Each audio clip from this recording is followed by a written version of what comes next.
Good morning, everyone, and thank you for joining me. And before I begin today, I just have to give a shout out to the Raptors. That was an amazing game last night, and I just want to say that just the resiliency, the heart, and the teamwork that the Raptors showed last night is exactly the spirit that's propelling Ontarians through the COVID pandemic and will be essential to our recovery. And today, I'm here to talk about the principles that the Green Party believes are vital to restarting Ontario with a greener and more caring recovery. Before I begin, I just want to acknowledge that the land we are meeting on is the traditional territory of many nations, including the Anishinaabe, the Chippewa, the Haudenosaunee, and the Wendat peoples. Today, Toronto is home to many First Nation, Inuit, and Métis peoples.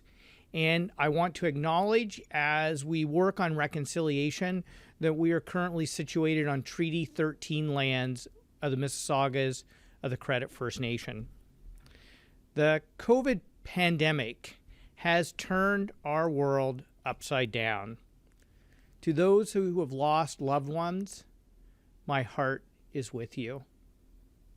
To those parents who are worried about their kids going back to school, to our elders, to frontline workers, to those who have lost a job or been laid off, or who are struggling to keep your small business afloat, the Green Party stands with you. Right now, we have big decisions in front of us. The question before us is, do we reach backwards for yesterday's solutions? Or do we use this moment to build back smarter by embracing the global green economy, by showing respect for working people, and by creating the jobs that will get Ontario back to work? The Green Party has established 10 principles to build a greener and more caring Ontario. And today I want to focus on 5 priorities of those principles that we are pushing the government to embrace in the fall sitting of the legislature and in the upcoming provincial budget. 1, uphold the new respect we have for frontline workers.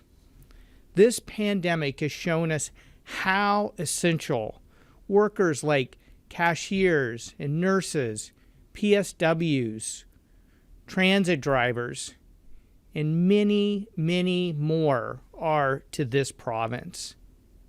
It's time that we show real respect to working people. These hard-working people are heroes, and now it's time to treat them like heroes. These service professions, many of them led by women and people of color, should be permanently protected with fair wages and paid sick leave. We are calling for this government to show respect for workers by permanently ending the practice of requiring sick notes, by providing protected sick leave so workers don't have to worry about losing their job, and by finding the best path to increasing the minimum wage to $15 while also supporting our small businesses along the way. 2, re-energize climate action with jobs. Economic recovery will require historic investments that will shape our economy and our communities for generations. We must embrace the sustainable path, joining the multi-trillion-dollar green economy that is reshaping the world of work around us. We cannot, Ontario cannot, afford to be left behind. Ontario can quickly restart a green recovery with a building retrofit program that retrofits homes, apartments, public buildings, and businesses all across this province. Pre-COVID, 460,000 Canadians worked in green buildings. We can more than double that number over the next decade with a deep retrofit program. A program that tackles homes as well as hospitals and schools, community centers, and other public infrastructure that will create tens of thousands of jobs, save millions in heating and cooling costs, freeing up money that could be better spent on programs like healthcare and education, and that will reduce our greenhouse gas emission. This is a win for people, planet, and jobs. 3. Buy Ontario by protecting local food and water. This pandemic has taught us that Ontario has to become more self-sufficient. But we can't do that if we pave over our prime farmland.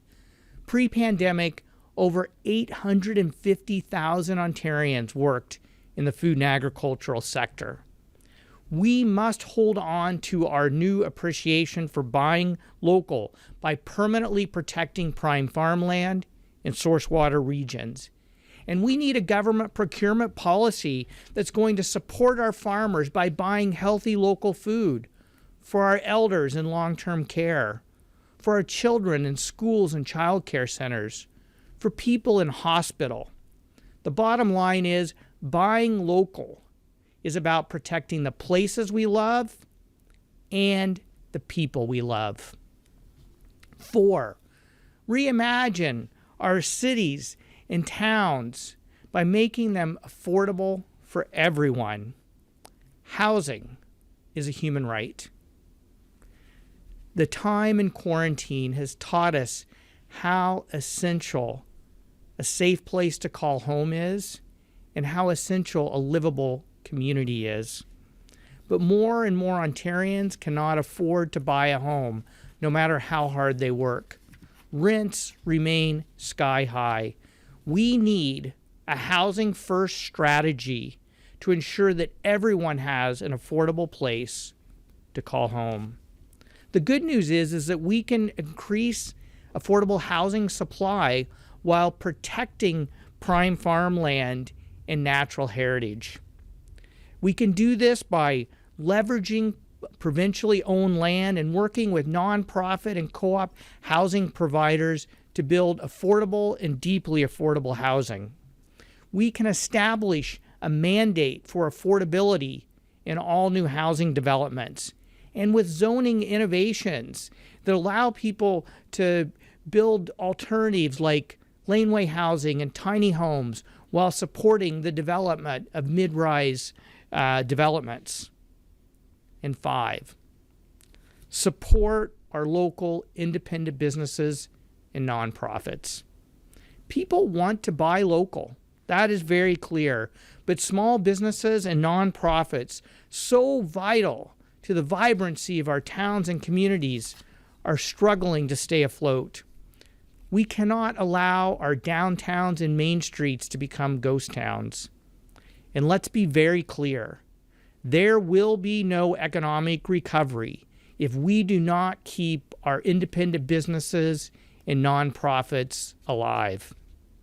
We must fix the rent relief program to make it tenant-driven when it comes to applying and extend the commercial eviction ban at least to the end of the year.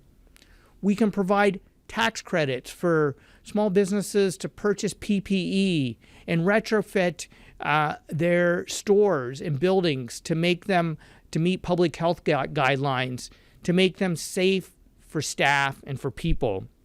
Provide investment support for Black, Indigenous, and racialized business owners, and invest in people-centered downtowns.